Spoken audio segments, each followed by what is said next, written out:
Un homme navigue sur un site pornographique. Il découvre que la fille est sa petite amie, et c'est en direct. Anxieux, Jacques s'empresse d'appeler sa petite amie. Mais comme il venait de se disputer, le téléphone a été raccroché par sa petite amie.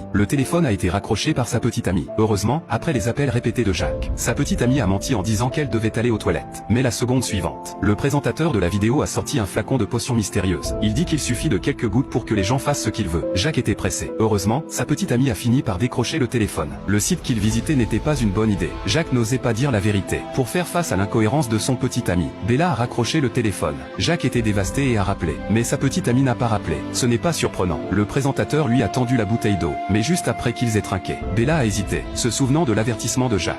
Elle a choisi de la poser. Quand la femme n'a pas bu, les internautes ont soupçonné qu'il s'agissait d'un scénario.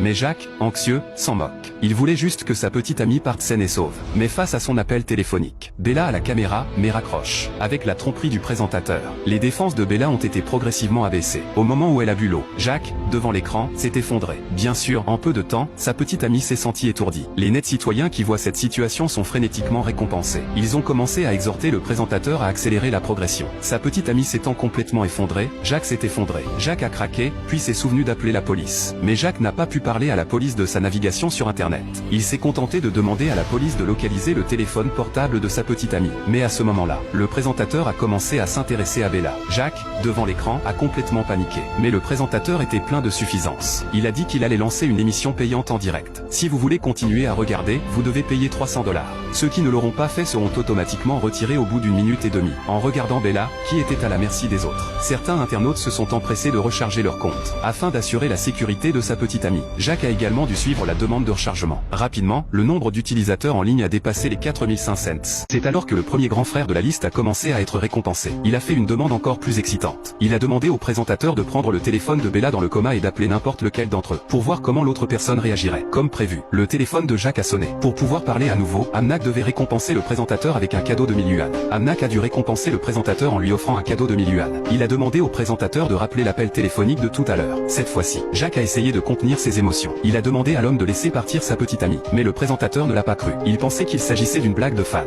Jacques a dû télécharger une photo de lui et de sa petite amie à l'antenne. Jacques n'a pas eu d'autre choix que de mettre en ligne une photo de lui et de sa petite amie. L'animateur a raccroché directement et a dit qu'il écouterait ses fans. Au moment où il a dit cela, l'émission en direct a été instantanément récompensée. Ils ont tous dit de laisser le présentateur continuer à jouer. Il suffit de le voir ouvrir les boutons de poche un par un, enlever lentement les bas de l'autre, avec le cliquetis de la caméra. La chaleur de la salle de diffusion en direct a été instantanément poussée à son paroxysme. La situation devient de plus en plus grave. Jacques n'en pouvait plus. Il a pris son ordinateur portable et s'est précipité au poste de police. À ce moment-là, les informations personnelles de Jacques ont également été découvertes par des internautes. Mais il s'en moque.